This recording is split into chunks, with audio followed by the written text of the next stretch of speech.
This is going to be a review of the Esports Awards. I've been doing this every year.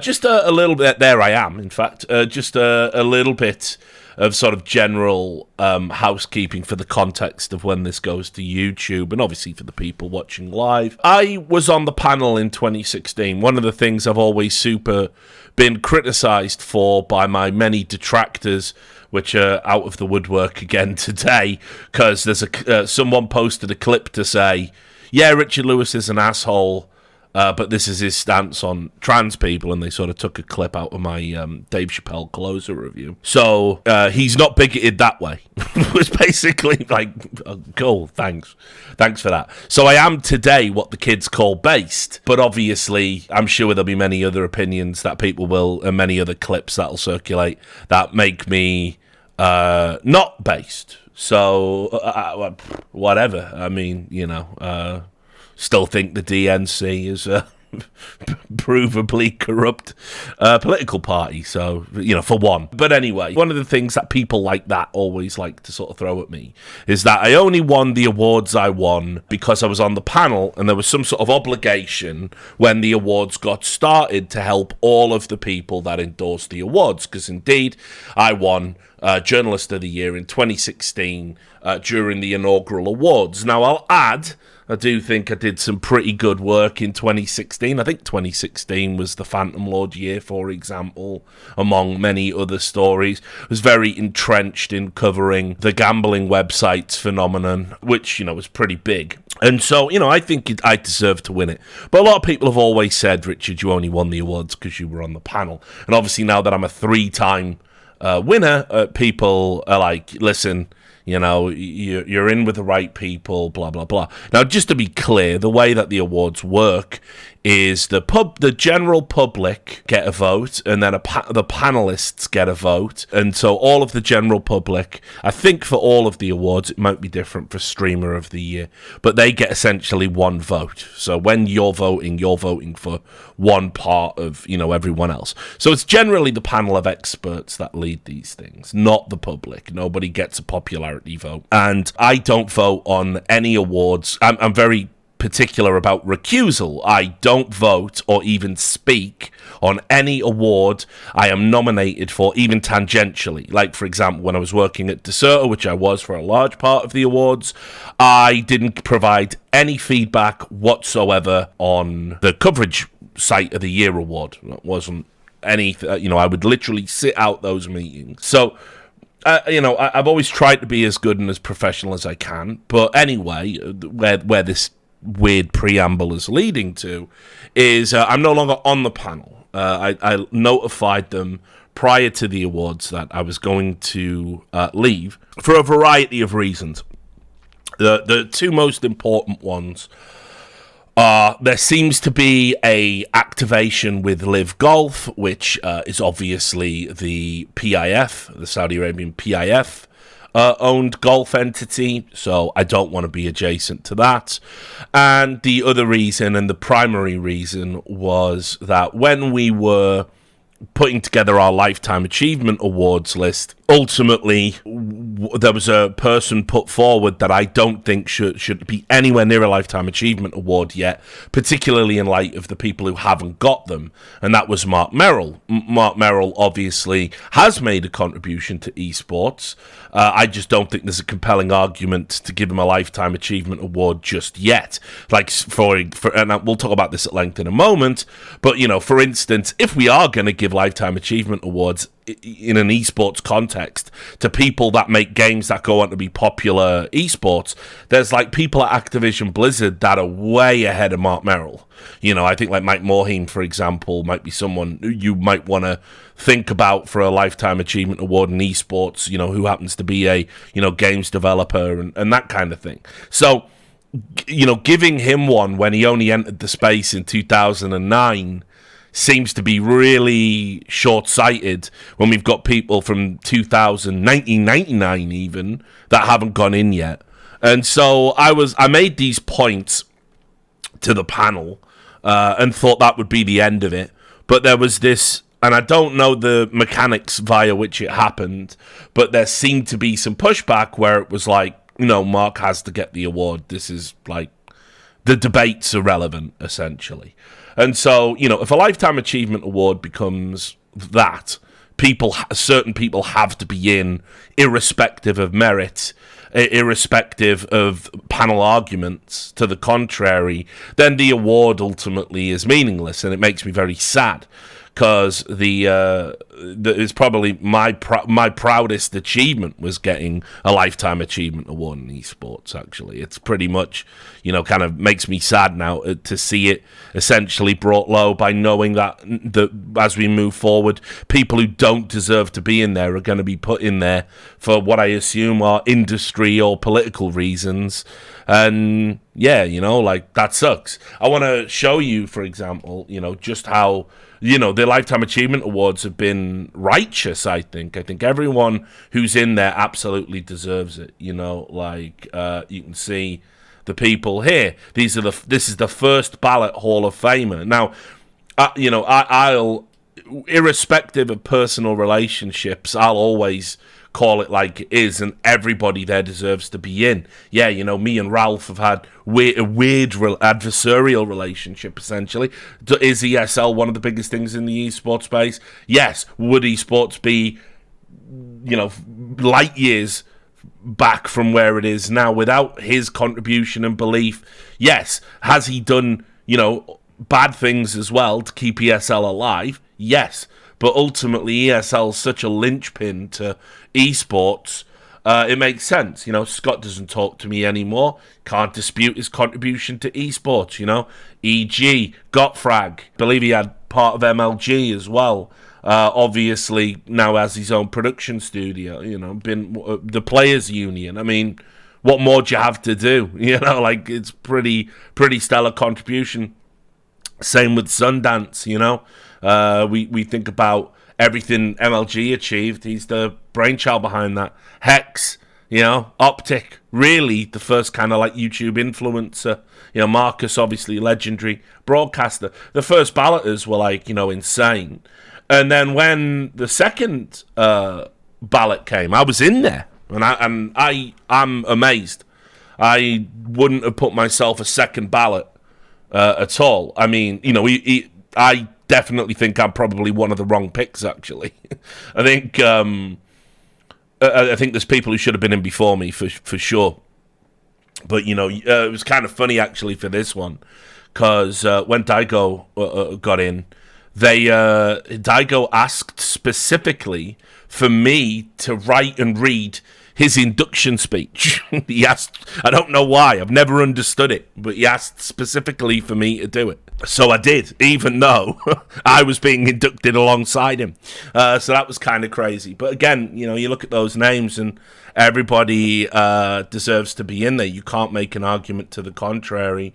2021, again, for those who don't know who Amber and Amy are, they are Amber used to be a competitor, but they were the founders of PMS Clan way back in the day. PMS was obviously it's a play on words, for premenstrual stress or whatever. But it was a women's clan. It was a women's team. One of the first ones kind of ever to be created, and obviously played a huge part in helping normalize women in esports. So yeah, definitely they go in.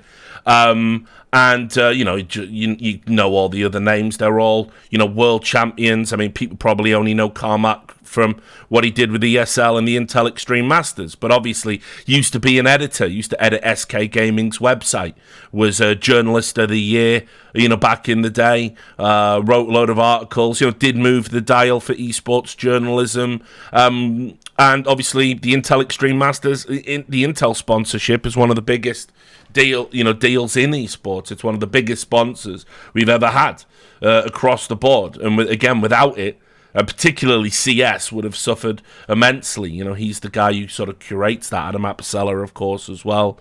There you go. Then we had this 2022 again. Think about the Ogre brothers. Thresh. Jason Lake, Heaton should have been in before me for sure. Alexander Garfield, I would have put him in before me as well. Jason Lake, I would have put him in. I mean, all of those people should be in before me.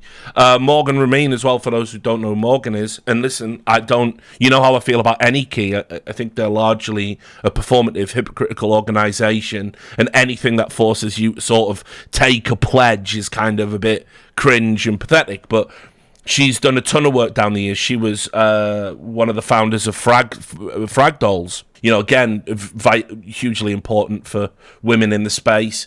And she's just done a ton of good work and advocacy work behind the scenes for vulnerable people. You know, she's like a really good person. Definitely deserves to be in there. You know, there's people who do things that you wouldn't know about unless you're in the industry. And that's what the Lifetime Achievement Awards actually are. It's really recognition from your peers and the industry people.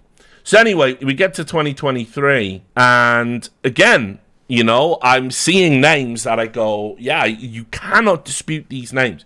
Odie, obviously get well soon. Odie's he's out of the hospital now. He's resting up at home after he had a stroke. But you know, Odie should have been in there. You know, one of the, you know, he's been in esports for 25 years. Rafa, you know, greatest Quake player of all time. I've talked about Victor and how much I admire him before. It always pains me to write negative stories about Team Liquid because I really like Victor and I know he's a good guy. It's just unfortunately the nature of the business is it corrupts. It corrupts all of us. If you want to exist in the space, it sort of does corrupt you. And Grubby, I mean, you know, greatest RTS player of all time. You know, done it in multiple games, made it, even now, it's kind of weird because it's like, I don't know if you could sort of count it towards his achievements, but he's done a lot of positive stuff for the Dota community now, just by virtue of, you know, going on to become one of the bigger Dota streamers. He literally climbed from Herald. He actually placed in Herald, and now he's in the highest echelons of the game. And a super cool guy. I got to work with him actually at Four Kings, back when I was a Four Kings manager. I had the pleasure. Model professional, really cool dude. Just no issues. Puckett, you know, obvious, right? One of the greatest broadcasters of all time. Crim6, obviously. Flash, obviously. And you just go, okay, Mark Merrill, why? It just doesn't fit, guys. There's just no... Like, there's just, like, do you understand? Like, it doesn't fit. It's not even that, yeah, Richard's got a long history of writing negative stories about Riot Games.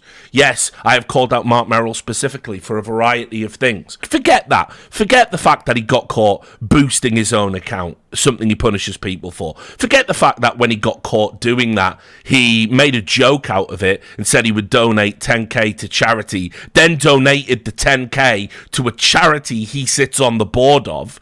That, by the way, a charity called City Year, which has got a slew of negative headlines and negative stories, if you go Google them online, because they behave like a cult.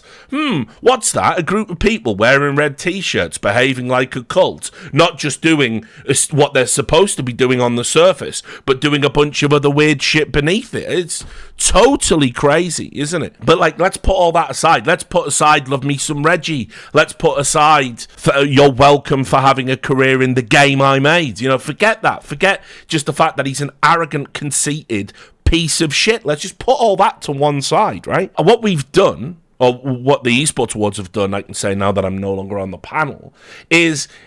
shouldn't we get like a little bit far and clearer from the toxic culture he created within the workplace?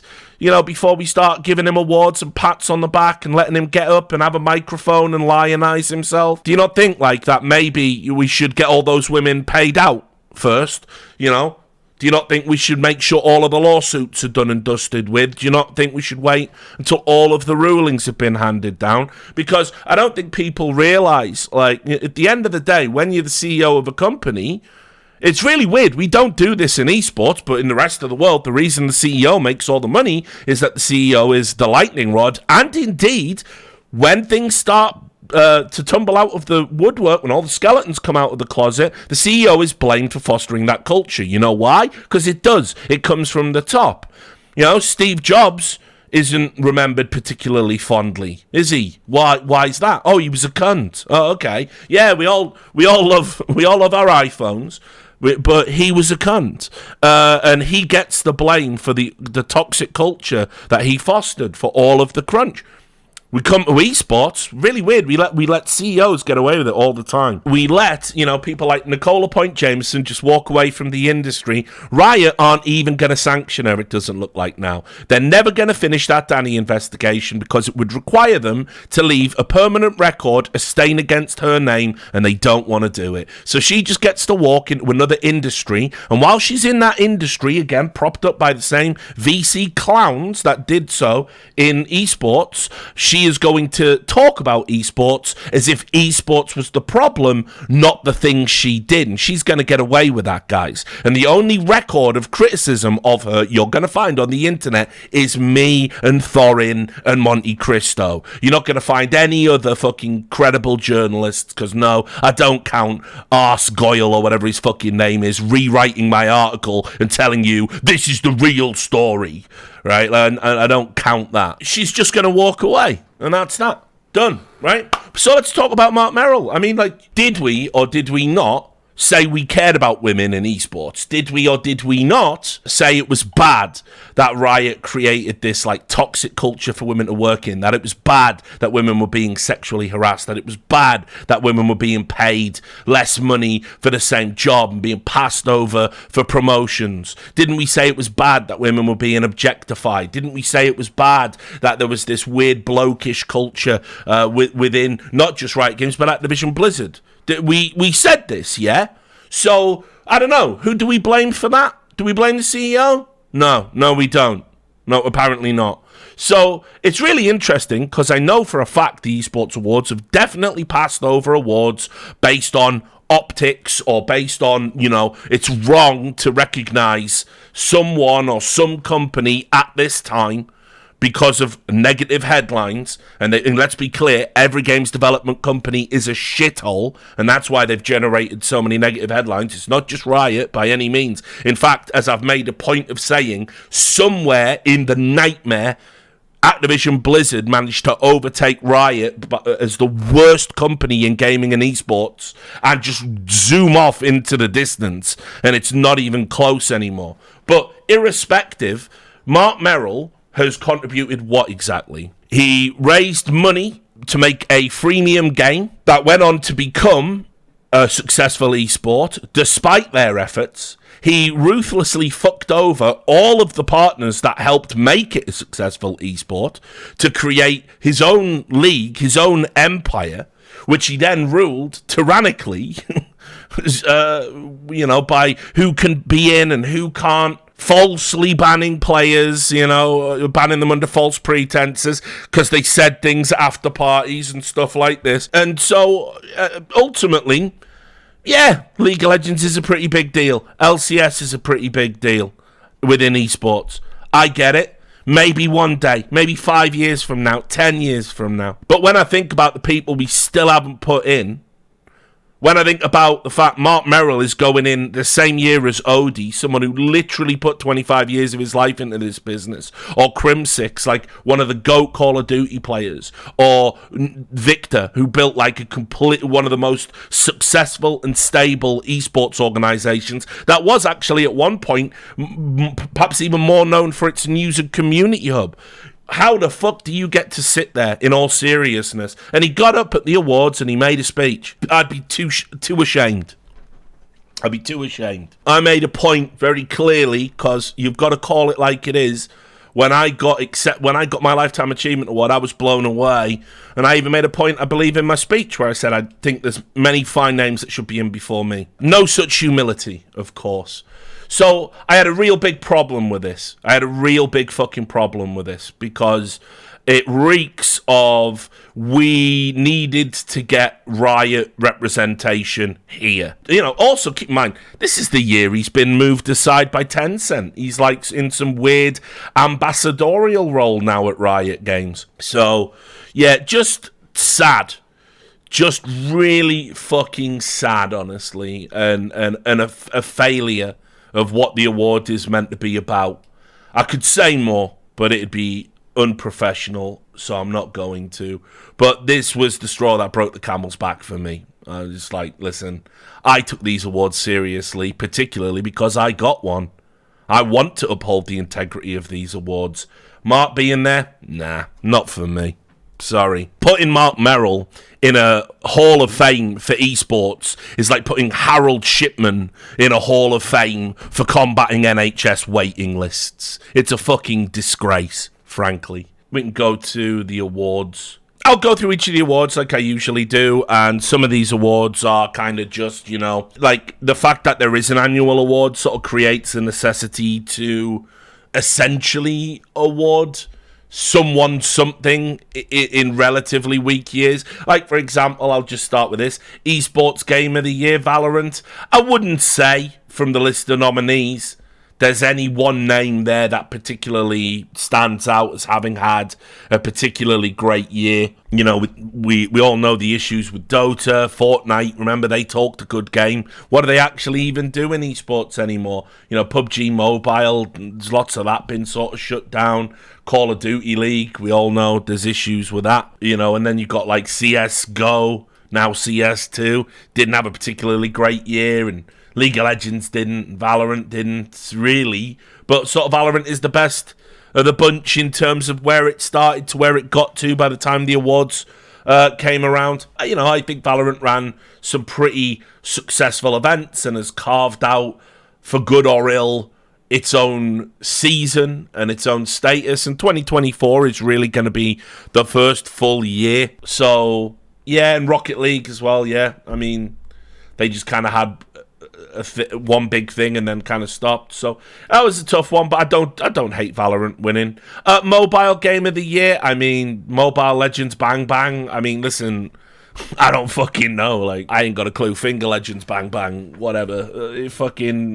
I don't play mobile games, so I just defer to fucking better people on that one and listen to what they have to say about it. The Esports Content Creator of the Year. These were the choices: Hungrybox, Loud, Scump, The Score, lol, Gowles with the Trebo, Judo Sloth, the One True King Network, Last Free Nation got nominated. I Will Dominate got nominated. It's Timmy got nominated, and Zuma got nominated. Now, I don't know anything about Satel Esports or what the content is or why they won. Out of those names, I mean, again, it's sort of a tough one because it has to be esports content. It's like I say, I always look at people like Launders and stuff like that for esports content creator of the year. Like, for me, I think Launders makes really slept on content. It's very well produced, it's funny, it's short, it's informative. I like Hungrybox as well. I think he does good stuff, and obviously he ran some sort of tournaments and that kind of thing. So yeah, I don't know. I mean, obviously OTK, it's more like a sort of streamer collective, so mileage may vary on the quality of the content and that kind of thing. So I don't know.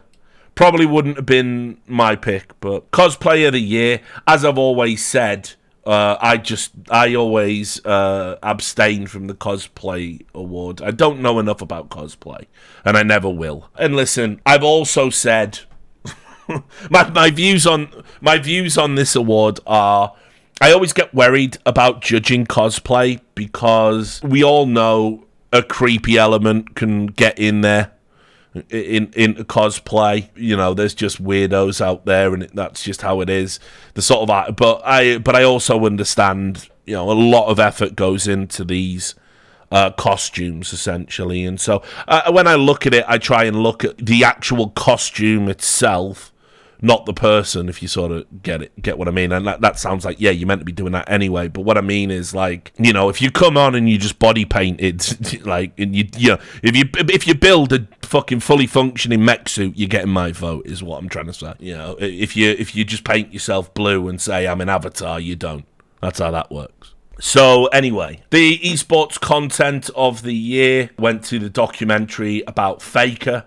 Was pretty good. I think ultimately, when you look at the other content, it was one of the pieces that wasn't really kind of activation related. There was the Red Bull Return of Seb. I sort of did like that, although I do kind of feel Dota documentaries are all kind of the same. So, but we're getting better at content, and I think that's a worthy winner. Then we had you guys don't really care about this. This is the Esports Creative of the Year. So this is like, again, an individual that does, creative things in the space.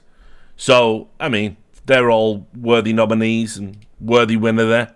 Now we get into the ones that people really do get heated about. The Colour Caster of the Year was Dan Gaskin. This, I think, upset a lot of people. Certainly on my timeline it looked to. When it comes to the commentary, it's like super, super hard to really objectively lay out who is the best when we're looking at so many different games. But what I'll say for people who are like, oh, it should have been anyone else on the list, is that like Dan's really fucking good. And has like really solid fucking knowledge across multiple games. Obviously, I don't watch a lot of what he does, but put it this way, he's widely regarded as like already sort of one of the GOATs in Apex and Apex Legends, and obviously you probably know him from Halo as well. He's just like really, really solid. Like everyone who works with him, all the the play-by-play commentators who work with him say you can't really get better as a color guy. You just can't. So, listen, I've never had the pleasure of working with him, which, is a rarity when these awards come rolling around, although it's probably increasingly going to be likely.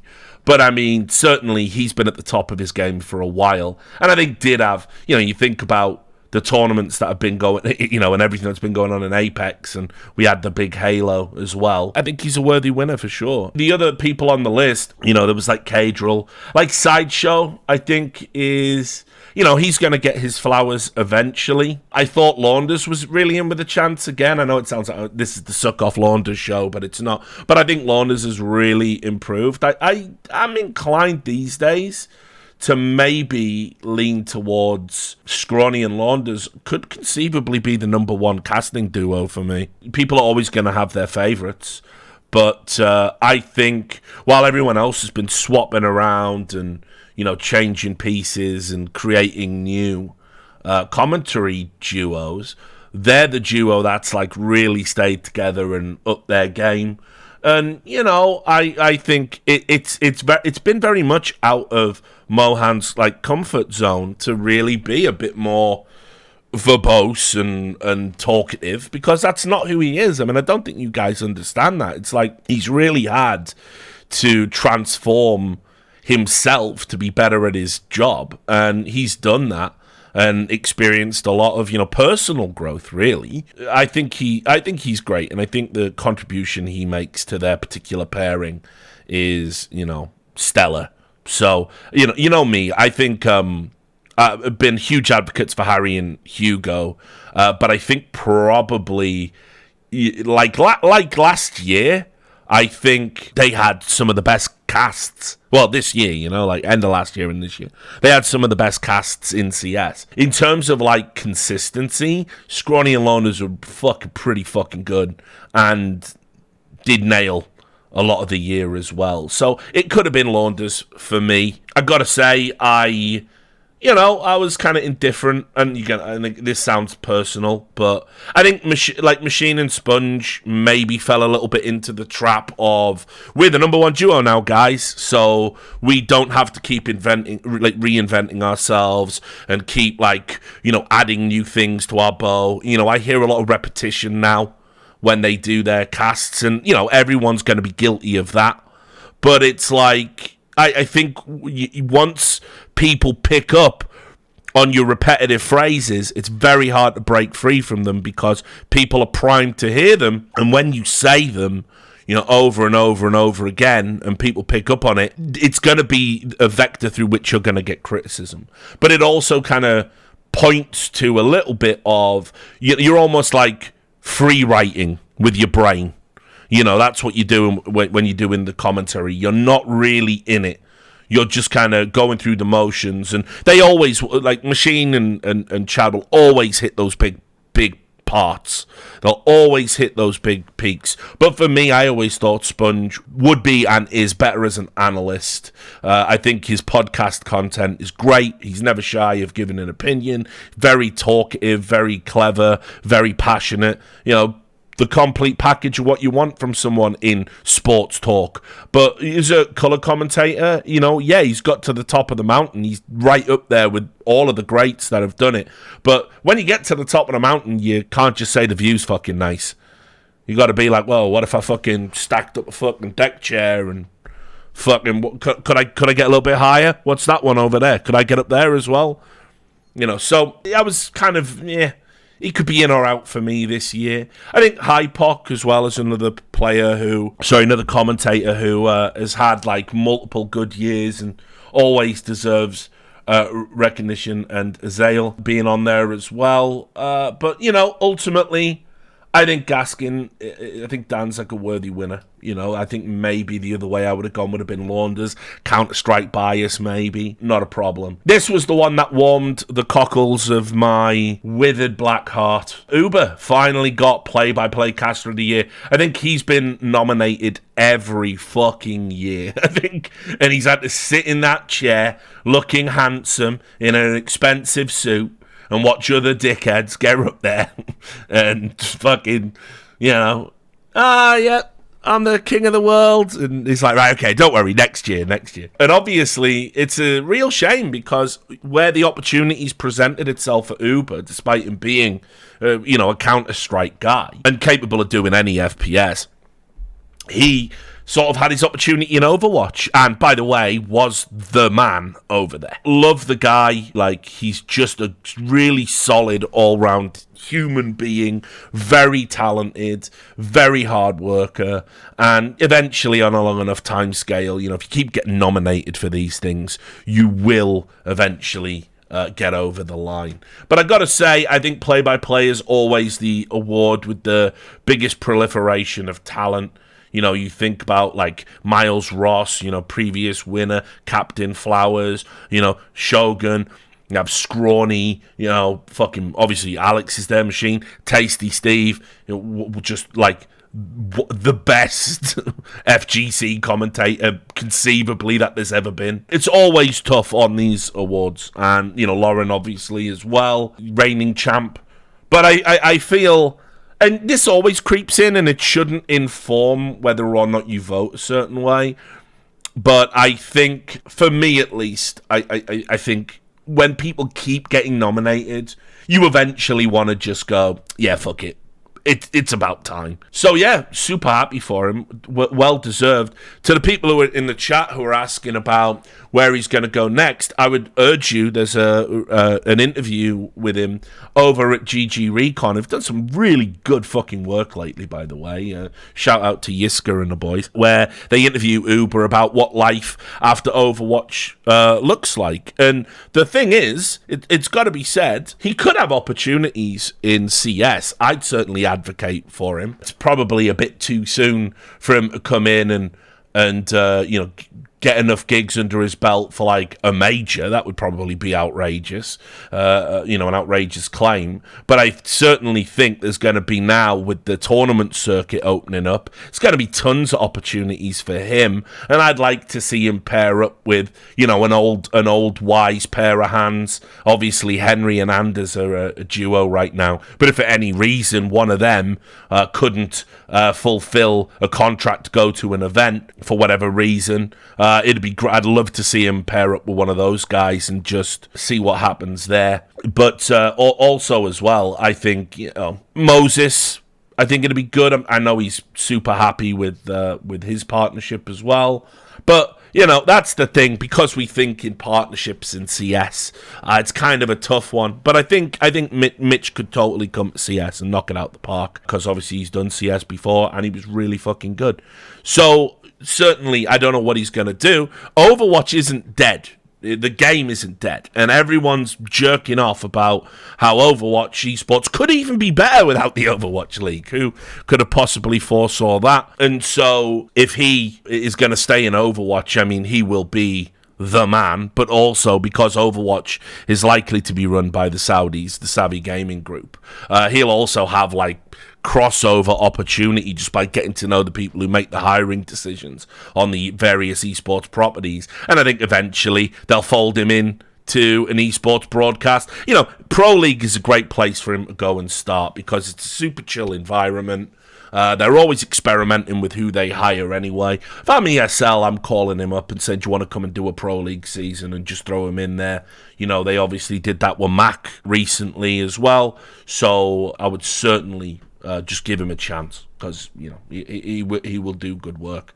And I think, by the way, the CS community will welcome him back with open arms. I think he'll be really well regarded. Coach of the year was Potter. It's got to be said. I mean, it wasn't a good year, particularly in CS at all, and I absolutely agree with this. Potter's great, super talented. She could have been one of the leading broadcast talents in CS by now if she'd stuck around. A Hall of Famer in her own right in terms of what she achieved as a competitor. But this is some sort of insane story. What she did is, you all know how dysfunctional Evil Genius is since she got there.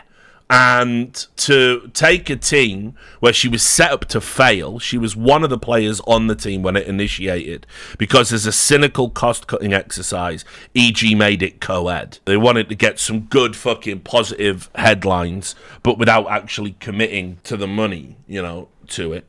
And so anyway, they threw her in the deep end with a bunch of players, and they were getting absolutely castigated, you know, egg on everyone's face. Even guys like George, you know, was just a reminder, yeah, Potter still has a job, and, like, you know, doing that fucking rage bait that you do on Twitter.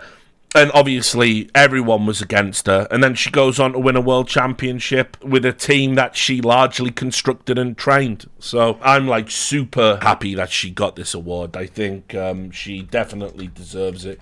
And it's just a hell of a story. Yeah, I also see the people. I get it. I think the Gaming Gladiators coach, Sai, definitely could have had a shout as well. He had, like, all year round consistency, winning almost everything, but didn't get, crucially, the TI. I think if you get the World Championship, then yes, on top of everything else, because that's essentially what Potter did. So as a apples for apples comparison, I get it. I think, you know, it just depends on what your criteria is. But for me, I'm still behind Potter winning it. I think that's worth.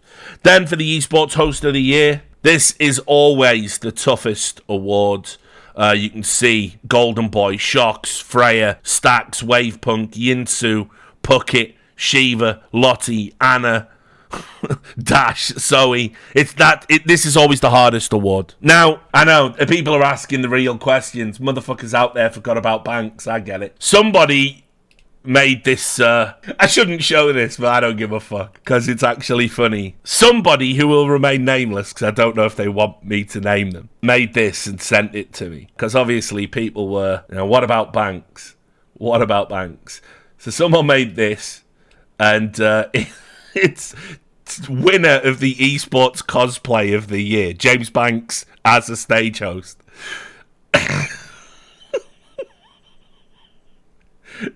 And you can see they've put ex-player, Street Fighter, manager, and lover of players in the bio as well, which is just fucking brilliant. So, absolute world-class memes coming out of the Discord, I gotta say. Wasn't gonna show that, but fuck it, it's too good, so we just gotta put it in. You know who you are if you made it. It's up to you if you want to be showered in adulation from the masses, if you want to admit to that. Anyway, as I said, the Host of the Year award is so hard to do. And honestly, it could have been Freya, it could have been Yinsu.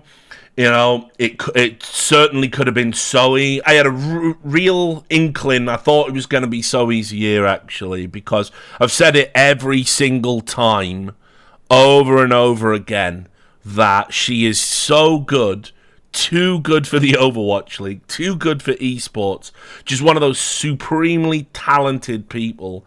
And I can't even imagine what it must be like to, keep in mind she had a kid, right? And straight back to steering the ship that is the fucking shithouse that is the Overwatch League. And she did it with grace. Really, even though I was like tap dancing on the Overwatch League's grave, it's hard not to be emotional about all those good people losing their jobs, especially if you know them. And, that speech she gave at the end is like, that's like one of the best moments of the year. Not just because the Overwatch League is dying, but I know what it's like. I've been in those green rooms when you finish an event and it's been a good one. Because we're all there putting out fires on day one thinking the sky's falling. And then slowly but surely to know that you made the moments that people are going to be talking about for years, it's a great feeling. It really is. And when those events end, you work so closely and so intensely with your colleagues. You really do. It really is a bonding experience.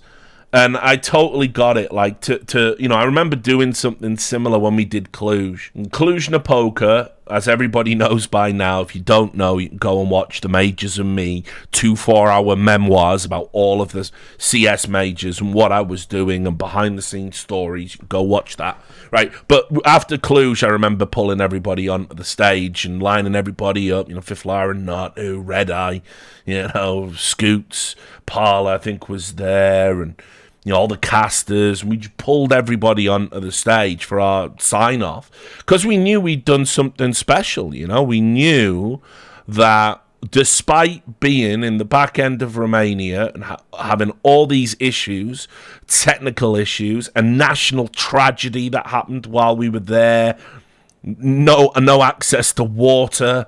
It was, for days. It was like, 18-hour days on some days. It was tough, but we knew we'd done a great fucking show, and at that point, it was the best a major had been. No doubt about that. You can maybe argue about what about Cologne and what about this? What about Kato? Cluj was fucking insane. This was the picture that got us all called sexist in Sweden. But there it is. You can just see. I also want to say as well why this picture will always mean so much to me is we were all still happy here. So many bad things were yet to happen. We'd suffered at the event, but I think about all the personal tragedies many of us have gone through since.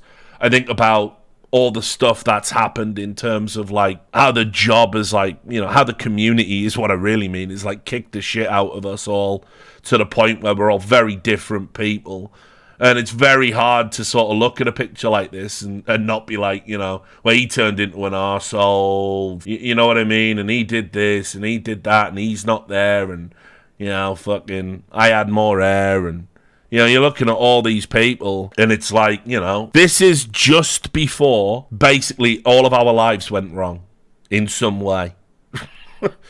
You know what I mean? And so, yeah, just crazy. Except for Natu. Natu, last man standing. He went on to found Ents. Well, not found it, but he's a co-founder, I think. But, good old Natu with his 6 kids. So, yeah, it's just sad. It's just sad in a way to sort of look at it. But anyway, I pulled everyone on because I knew we'd done a good job, and I remember Zoe doing the same, and I know what it's like. And so I really thought the way she's handled the entire Overwatch situation, handled it with grace. She's been a real leader behind the scenes, and she could have had it for me. I really thought it would have been her year. But you can't really overlook Wavepunk. I've had the pleasure of working with him, obviously at E-League. Great guy. We had an incredible argument about who does the best fried chicken in America. I took him out to a spot in Atlanta, and he just wasn't having it and said it'll never be better than Texas. But, he's biased. But I love him, and he's a great guy and, great host, really talented, really good at what he does. He's improved over the years. So I can't dispute this. Wave Punk's fantastic. Obviously, Mobile Player of the Year. Same thing. Yep, congrats. No clue. Then we had Esports Team of the Year. And this was like, I don't know, man. I don't know about this, because this was another super hard one to pick for me. I kind of disagree, I guess. I don't really know if it should have been T1. And this is where, you see, I start to worry, linking it back to the Mark Merrill stuff. As T1... yeah, they won Worlds, and a World Championship is a big deal, but they didn't win anything else. And yeah, they had a super cool story, but there's no sort of conceivable argument to make to say consistently for a year they were the best team. And what you also have to understand is, the way League of Legends is structured, you don't even play a lot of tournaments. You just don't. You have your splits, and that's that. So, Gaming Gladiators definitely could have had that. I think, they won 3 majors and runner-up at TI. So I would definitely go with that as a potential. I think Vitality in Rocket League were fucking massive. Let me just make sure I'm not speaking lies to my lovely community there, but I seem to recall them pretty much winning everything. Wow, they fucking play a lot in Rocket League. Won the World Championship, won their Spring Split Major, had a load of first places at smaller tournaments. I'm guessing they're online ones in the RLCS. I think Vitality Rocket League could have had it. So yeah, I don't really agree with that, but it is what it is. There was a definite fucking riot feel to these awards in a way, and I'm not saying that flippantly. I think overall, the panel, is kind of becoming a bit more rioty, if that sort of makes sense. And so, it's fine. Awards are always gonna end up being essentially a reflection of what the panel thinks. That's the whole point of them. And everyone's gonna have their intrinsic biases and stuff like that. So, I get it. It's fine.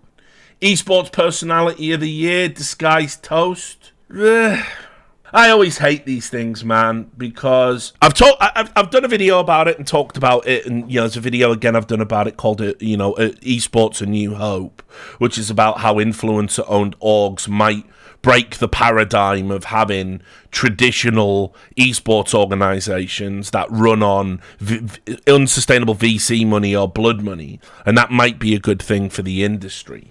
But I certainly don't like the idea of presenting outside tourists who use esports simply as a draw for their own popularity, and they will always put streaming first. I don't think it's good to give them Esports Personality of the Year because of what it says. And Disguised Toast is one of those guys where it's it's just so boringly transparent, when somebody wants to sell their slot, and immediately Disguised Toast is there. I'd buy. And it's would you really pay 30 million? Have you got 30 million to spare to have a fucking, and you just go who gives it? It's pathetic. It's with, Ludwig does it as well, and he doesn't even need to. The idea of Gaules being nominated just always blows my mind. Just an actual destructive force to the wider Brazilian esports scene. Anyone who knows stuff behind the scenes know about all the commentators that got muscled out by him so he could have his little monopoly, all propped up by fucking everyone else, of course, just because he's popular. And if he broadcasts your event, you'll get a ton of fucking viewers. So yeah, whatever. I don't know. For me, if I had to pick someone on that list, it probably would have been Scump or Critical.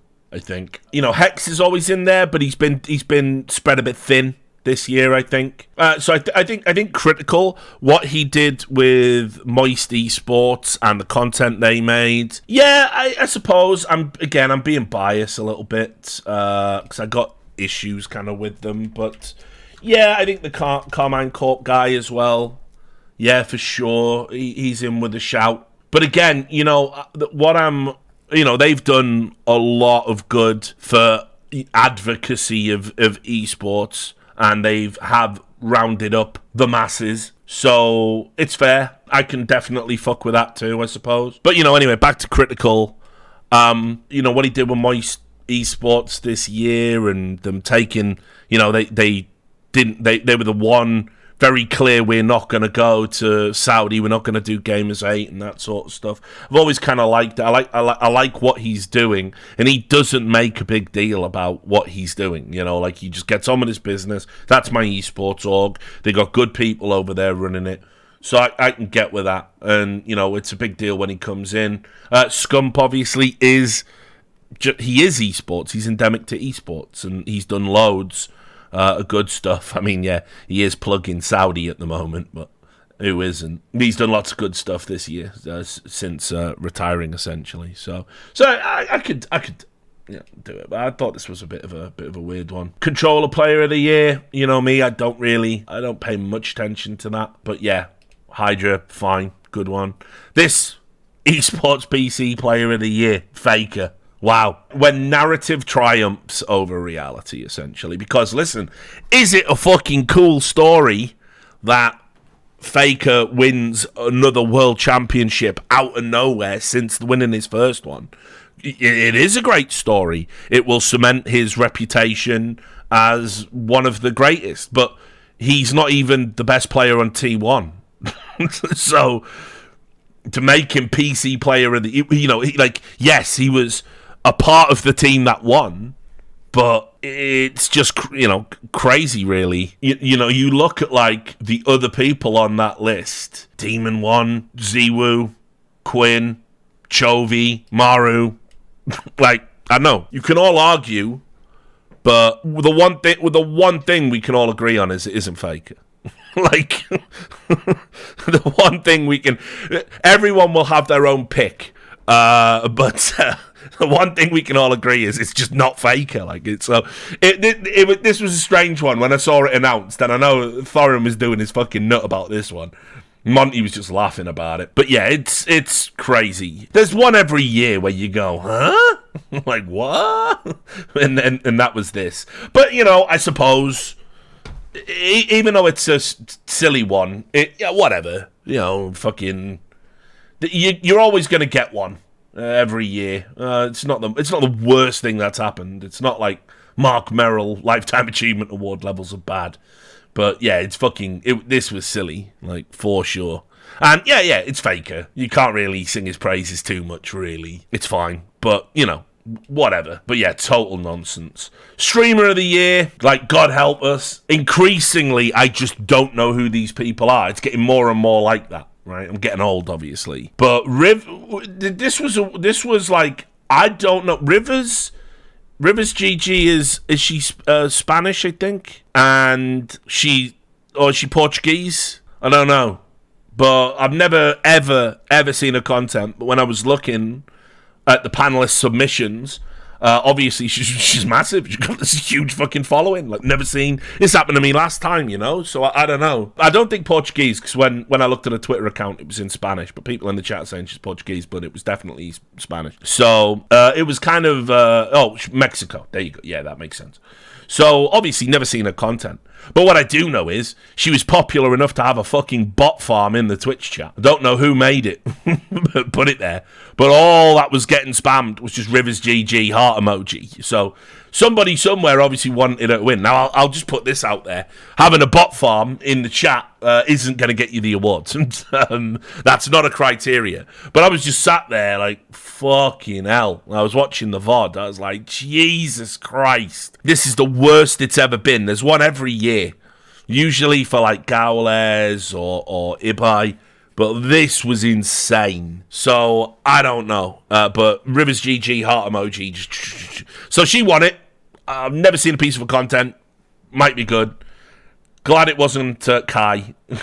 and it couldn't have been XQC this year. I think Tarek, obviously, he's done a lot of the co-streaming. And I think that's been, that's always been the case. But, yeah, he does a good job with that. Ibai seems like a really nice guy. Big, nice, generous guy. Scump is obviously coming to his own, streaming more now that he's not playing. His name's on the list I don't hate. But, yeah, increasingly there's people on there I don't know. And I'm like, okay, I'm getting old. I am losing it. I'm out of touch, I guess. So, whatever. Congratulations to Rivers. Then we had Org of the Year. It had to be Vitality, I think. Vitality or Carmine Core, I think. The two that would jump out. I certainly don't have a problem with Vitality winning it. I think, despite, a bit of CS being a bit of a shit show, but, they won the major. They won some of the tournaments. They were probably the team of the year just about before FaZe stepped up in CS2, obviously. Their Rocket League team probably could have been team of the year. They won a ton of that stuff. So, yeah, I don't know. It certainly couldn't have been G2, Gen G. Moist don't really do enough. It wasn't 100 Thieves. They're in a shrinkage period. Don't think it was Na'Vi. Don't think it was NRG. Yeah, Vitality or Carmine Core, I think. So it is what it is. I'm happy with that award. I think Vitality's a well-run organisation. You might want to dislike them, but I don't. I think they're a rarity. They're a well-run esports organisation populated by competent people. They may well be hemorrhaging cash. I have no idea about that. Their financials aren't particularly talked about. But ultimately, yeah, I mean, they've achieved excellence in a number of games and have made some pretty good content as well, actually. Seem to do media training for all of their guys, bringing Ziwu out of the non-English speaking Shadow Realm and sort of making more and more out of him. Yeah, fuck it. I'm on board. That's good. This upset many of my journalist friends. Esports Charts won Coverage Platform of the Year. People are going to go, oh, God, how does that happen? Well, let me tell you. How does that happen? Right, so, first of all, one thing I don't think the Esports Awards panel will mind me saying publicly. Everyone on the panel recognises the importance of Liquipedia to esports. And every single year, we have a long, drawn-out conversation about where can we get Liquipedia into category-wise, because what they do is so unique, so they can maybe win the award they so richly deserve for being an essential piece of esports. And the same thing happens all the time. You look at the criteria, and they don't quite meet the criteria. Like, for example, on coverage, they don't cover events in the way we frame it for criteria. They don't do interviews. They don't produce editorial content. They don't write match reports. What they are is a database of the events themselves with results. And yeah, that's kind of coverage, but is it? But isn't it? And so this year, I was frantically looking at, because I could participate in this one this year, because obviously I'm a Substack man. I don't work for a coverage site. So I was like frantically looking around for like editorial and articles on Liquipedia from this year to see if we could sort of do it. And I think we got them in just enough. And then I was like, right, okay, well, if they're in, they're going to win. Because everybody wants to give Liquipedia an award. But this is the 1 year they've ran against someone that does something similar to them and produces content around the statistics. So just put a pin in that for now. Let's talk about something else that's going on. There has been a huge amount of shrinkage. I don't know why I did that. You know what shrinkage is. There's been a huge amount of shrinkage in the quality and quantity of coverage from most of the coverage sites. I think, Sports Business Journal is pretty much held up by Kevin Hitt. Right, he does the newsletter. Esports, I think, made some cuts, and they still have too many people you'll never guess who tweeted what.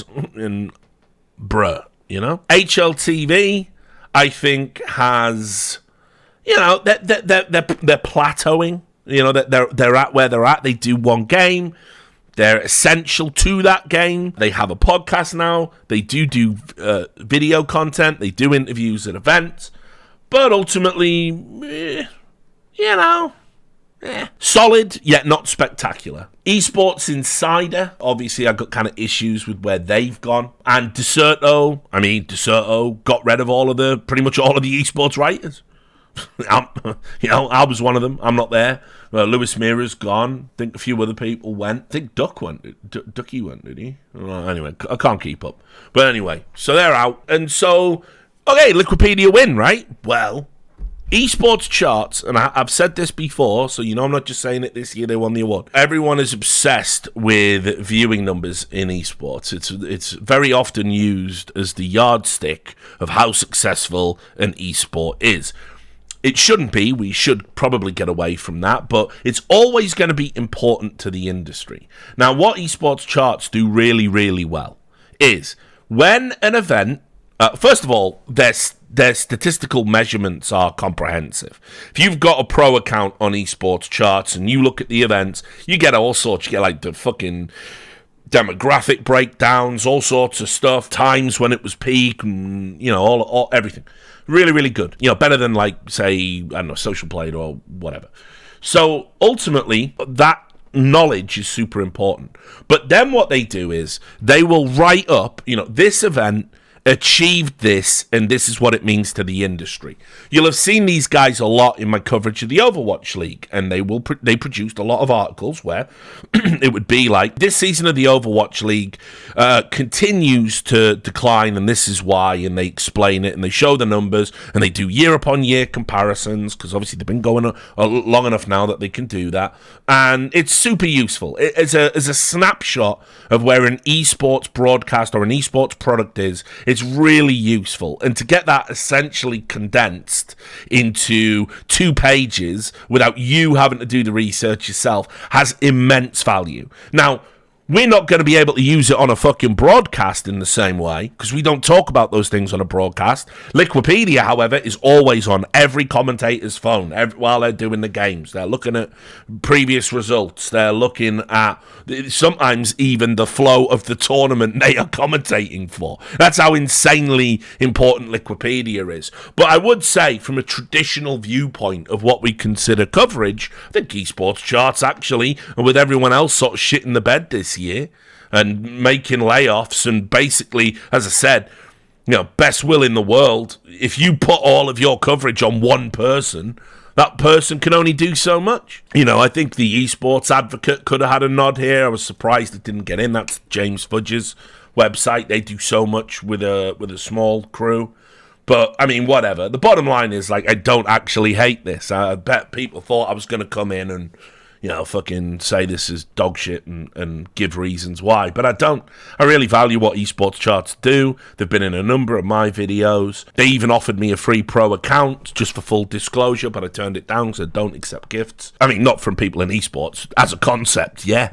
but anyone that I might be voting on awards on or, writing articles about, I don't accept gifts from, just to try and keep the level of murk, in esports to a minimum, particularly where I'm involved. I try and be above reproach. But anyway, they did offer me that, and I said, nah, it's fine. But I think they're fantastic at what they do. And so Liquipedia probably should have an award. I was amazed they didn't get it, but at the end of the day, everyone pays so much lip service to Liquipedia. They'll probably be in the fucking hall of... They'll have the Lifetime Achievement Award next year. And it wouldn't even be undeserved. It's crazy. Right, then we had this. This is like a weird, I guess, an activation. The fucking esports hardware piece of the year. And I guess this is where the sponsors send in whatever piece of equipment they want to plug. And there was just stuff on there, like I think, what was it? Was it the Ally? Is that the little Steam Deck knockoff thing? Is that what that is? So, anyway, I don't know what half of that stuff has to do with esports. You can make arguments for keyboards, I guess, and obviously, like, you go further down the line, you can make arguments for, like, processors and graphics cards, because you do need FPS, particularly in FPS. But it's just a commercial thing. And then Stream Deck got it, and I'm like, okay, yeah, I mean, we all use them. They're very important. I don't know for esports, but, I mean, I suppose they are omnipresent, I guess. So, whatever, but that award sort of needs to be reworked for me. I think it's just like one of those like sponsorship things.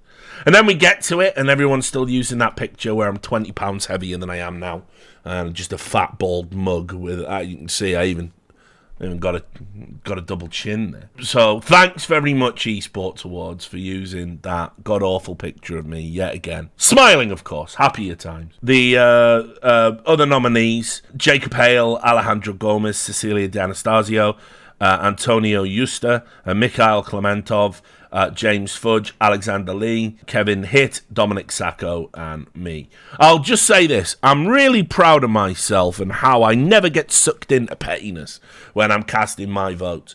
Because I won't say who, but there was another person nominated for an award that basically said there was only one real journalist on that list, and it wasn't me.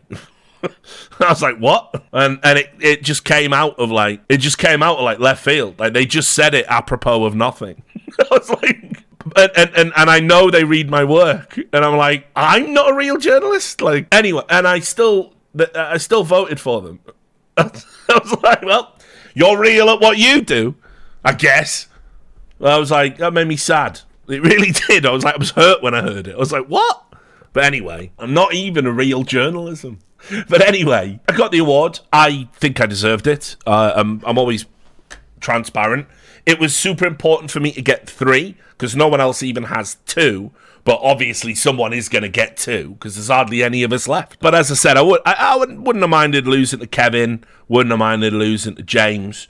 Wouldn't have minded losing to Mikhail. Wouldn't have minded losing to Cecilia. You know, by the way, I know he's a bit of a meme, because we all have this thing where when you've been saccoed, right? It's like a little behind-the-scenes joke, because he does know how to write a clickbait headline. But while we talk about dudes who fucking do a lot of work on a website, on a shoestring budget, and it's basically their kind of commitment that keeps it upright, Dom has done so much good work for UK esports, and he is the heart and soul of that coverage site. And, if I'm going to give James his flowers for doing that at the Esports Advocate, you got to say it to Dom as well. Dom obviously massively fucked me over with that. Richard Lewis retires. I was like, no, I said I was going to, and I say it all the time. Because I'm an abused spouse trapped in this hellish relationship, and I can't leave, and no one's going to offer me sanctuary. So I'm just stuck here, coming onto stream with fresh bruises every week. So, I have become the back in the game meme. But anyway, Dom wouldn't have hated as well. Might not have the peaks of some of the other guys in terms of stories that they broke, but massively consistent and high work rate. But anyway, it should have been academic about how important this year's award to me. I should have had it last year, right? Let's just fucking get that out the way. I should have had 3 last year, and that should have been it. And then whatever happens this year happens. I mean, some people have made the argument, if you go through it, the years you did the stories, could have conceivably had 5, but whatever. Who gives a fuck? Who's counting at this point? I got 3. I don't think anyone else is going to get 3. I'm in the Hall of Fame. I've got a Lifetime Achievement Award. I've completed it. I'm done. I'm happy now. If I never wrote another esports story, I've done it. I needed to get this. I needed to get the 3rd award, because it was just it was bothering me after last year. So I was ready to take a backward step and not push myself as hard and start working on, because I'm getting old. I don't know if you heard, I'm 39 again this year. I'm fat, I'm out of shape, and I've been trying to get a better, been drinking too much, because whenever I'm writing, I'm drinking, and I want to get a better work-life balance, you know what I mean? So you can't do that and do the job. It's well, I've got to hunch myself over a keyboard like a fucking gremlin instead of going for a nice walk in the fresh air, because I've got to write about all the terrible things Evil Geniuses did again. It's just fuck that. And it was always in the back of my mind that I've got to get this 3rd award, and that's why I pushed myself and kept dropping consistent bangers this year. So I'm a worthy winner, no doubt about that. There were people on the list I wouldn't have minded losing to, although secretly I would have been mega pissed off and having to get back on the fucking journalism treadmill, so to speak, and fucking push myself for another year. But that's it. Now I just don't have to do anything ever again. My watch is over, essentially. And next time I need to make the decision about go for a walk, write a story, the voice in my head going, you need that 3rd award, you little bastard. You better get that 3rd award. You're a loser if you haven't got 3. That voice isn't going to be there, because I've got 3. So yeah, I think that's enough about that. can stop sucking myself off now. Esports Supporting Service of the Year. Supporting Service is obviously, these are like agencies and companies that do like PR or help design branding and that kind of stuff. There's a lot on there, and again, I have my own biases. I think CSA, is one of the best kind of agencies in terms of like, I look at the people they've got and I know behind the scenes the type of services they offer. I think they're cool.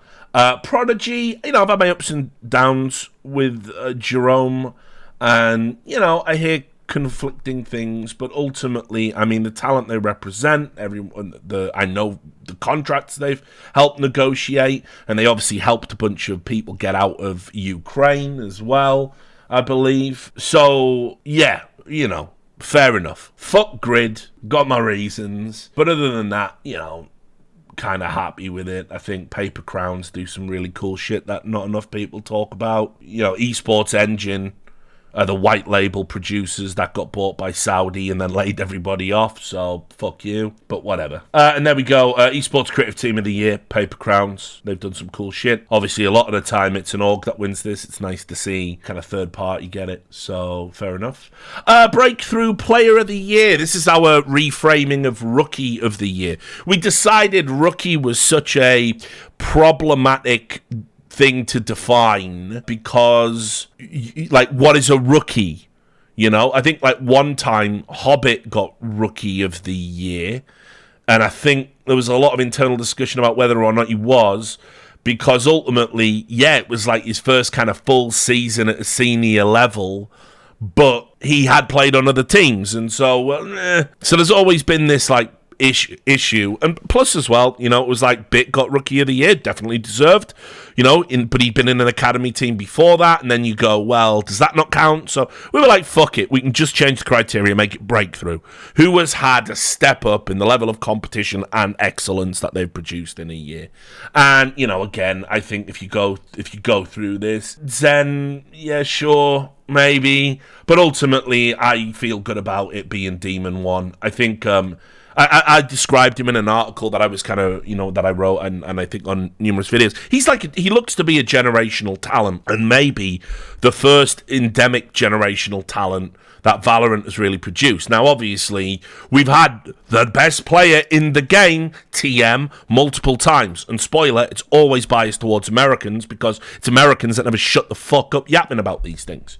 But I'll just say, if he maintains this level, he's going to be fucking lights out. We'll just have to see. Because if he's a flash in the pan and he drops off, Breakthrough doesn't really mean anything. But my eye test, my readers, that's not going to happen. Obviously, I did watch a fair bit of Valorant this year, and I think he's fucking legitimately going to be, the guy. Obviously, it's kind of weird because, Ye was wearing that accolade, in the previous year as being the best player TM. And, he's now at Bleed. His career kind of went weird after the Cloud9 move. And Valorant's just in a weird spot right now in general. So we'll wait and see. It's super sad what's happened to Demon, actually, because being part of EG, the contract jail situation, they are trying to flip him. They're trying to sell him at the moment. They've been practicing with another team. Apparently behind the scenes, they're not even fielding the team that won at the moment. They're scrimming with some randos, apparently. This is, again, just stuff I'm being told. I haven't verified it because I don't think it's a story. But it's fucked up because, every time we get one of these players, like, sort of get to the top, orgs are starting to kind of fuck them over. So, it sucks. But anyway, I'm very happy with this. I don't think it was between him and Zen, and there it is. Desk Analyst of the Year, again, some big names here. Obviously, Maniac, Maui Snake, Nameless. Alyssa's in there, Alicat, Genome as well.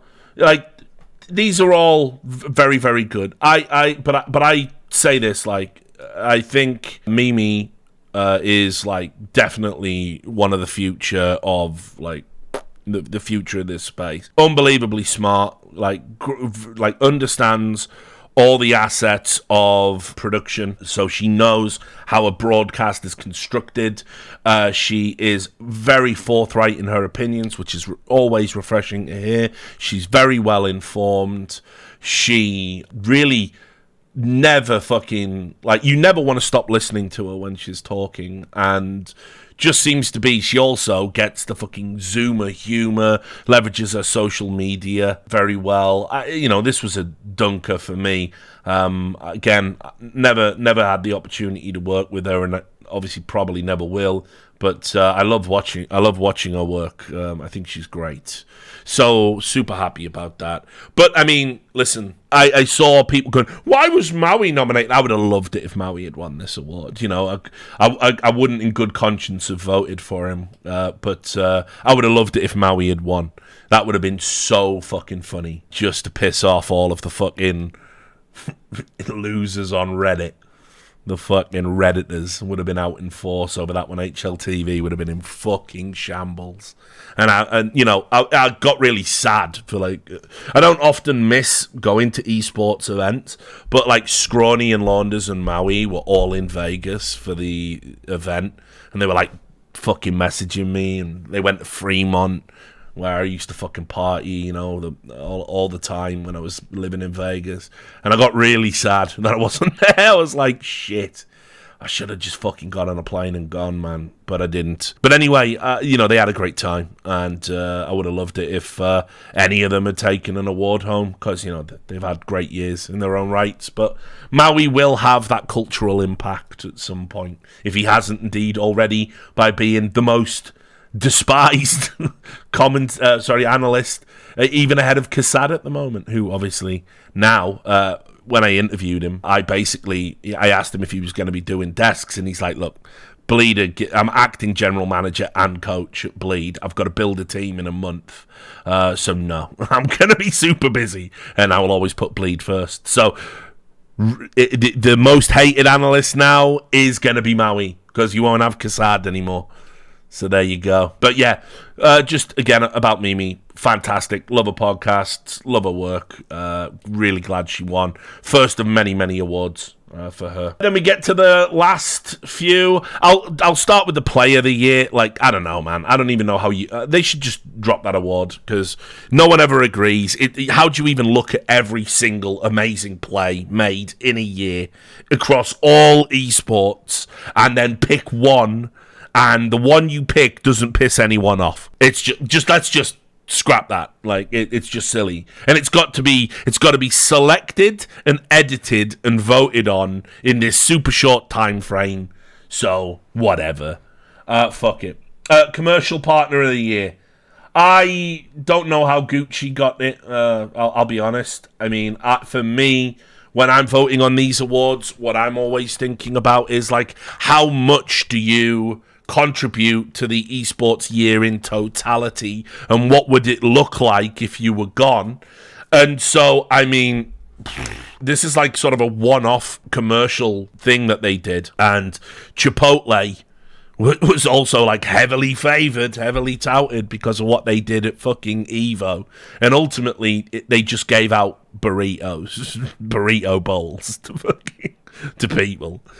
So yeah, great, nice one. But, again, I think about people like Logitech, think about people like Red Bull that make contributions all year round. And of course, whenever I'm looking at that list, I go like, where would we be without Intel? Like, realistically, where would esports be without Intel? You got the Intel Extreme Masters, Intel Grand Slam, not to mention all the other stuff they do, all their, like, advocacy money. I think they're involved in the GG for All Impact League as well. Obviously, that's part of the ESL Savvy Games Group, whatever. I don't know. They put money into all sorts of stuff across all of gaming. I think they did something about helping, like, women learn to code. I know that's like a fucking coded phrase now, but anyway, Intel for me are in the running every year. I look at, like, people come in and do like a one-off campaign, and everyone jerks off about it, and then they disappear. Whatever. I'm less inclined to vote for them, but fine. Gucci was here, I guess. Then Esports Publisher of the Year. Wellity. Now, Riot Games, I think, I don't know how many times they've won this award, but they're always nominated. I mean, they're obviously one of the bigger ones. And it's like, I don't know if Riot had a particularly spectacular year, ultimately, but, you know, look, it can't be EA. I don't know enough about mobile to conceivably say whether it should be Mobile Legends or Supercell. It can't be Psyonix. But for me, and this is where... I knew it! He's a shill! Kill him, he's a shill, kill him, he's a shill. I think it should have been Valve. Yep, should have been Valve. Why? I think they've had a great year. I think they've actually had a really, really good year. They've got, right, they completely overhauled Dota, overhauled all the behavior scores, essentially remade that game. They released CS2. I know the release has been problematic. I know everyone's pissed off. There's cheaters in every game! There isn't, but whatever. Oh, by the way, I should talk about that false VAC ban that happened the other day. I nearly got my wish. Remember, my wish for CS2 is that if you install that game, it just instantly VAT bans you, deletes your inventory, deletes the game from your hard drive, and then switches off your internet. That would be the best thing they could do. Please, Valve, make that update so I don't have to deal with these fucking morons in this community anymore. But anyway, whatever. That's the update I want. Right? Let's just end CS, please. But anyway, they released a new game, and what they're doing with the subtick system and the Source 2 engine, super interesting. The game feels great, looks great, loads of potential new cool stuff they can do. They updated the fucking Steam Deck, which I know doesn't really mean a lot within the context of esports, but they made significant improvements to what is a great piece of tech. I don't have cause to use mine, but I have one. What else did they do this fucking year? They did so much stuff. Oh, I mean, listen, they also improved a ton of monetization methods for broadcast talent in Dota and all this other stuff. They got rid of partnered leagues. They said, we're not doing that bullshit anymore. Breathing new life into the open circuit, the only games developer to do it. Yeah, and that's a good point from Mosifa. The Steam Deck has sort of changed how LAN events work because you can show up and just use your Steam Deck. The VR improvements as well across the board. Like, literally just had a fucking banger year, in my opinion. And I know Valve get a lot of criticism. This wasn't the year to be criticising Valve. They've definitely took their eye off the ball and been counting their money pile some years. We know what years they were, because they basically weren't really doing anything of any tangible worth. And they've had years as well where they've tried stuff and it's failed, like Artifact, into Dota Underlords, two absolute stinkers that are just sort of dead. No one really plays them except Anders. It's yes, literally he's the one player on Dota Underlords. I see him on it all the time. But yeah. I think Valve have done great work, and the skin cells might be crying, and the people and the Vax Sucks crowd might be crying, but Valve should have had it this year, I think. But obviously, as I said, I feel we've got too much Riot influence and not enough advocacy to push back against it. So, that's kind of that. Anyway, ESL Faceit Group, they win Esports Broadcast Production Team of the Year, and they were running up against Riot Games, Blast, Psyonix, and Esports Engine.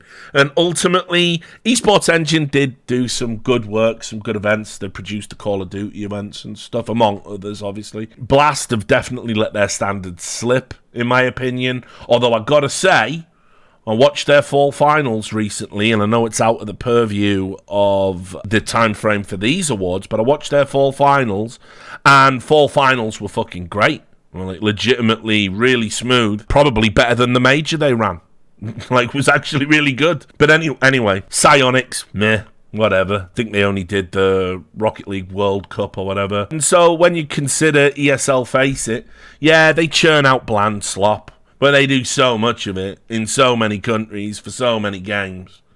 Yeah, you just got to give it to them, I guess. Much like that drill tweet, you've just got to hand it to them. But yeah, so, obviously, Riot Games in Saudi Arabia, big winners. And what can you do about it? That is esports. I don't know. I mean, put it this way. I think overall, I think the awards were fine. I don't think, with the exception of the Faker Award, don't think there was anything too egregious. Mark Merrill and Faker are the sort of two talking points for me. Felt strongly enough about the Mark Merrill thing to quit. But yeah, is what it is. I thought generally the people who won deserved it. There could have been one or two names I would have switched around. But, yeah, as we've discussed, that's that. That's the Esports Awards for this year.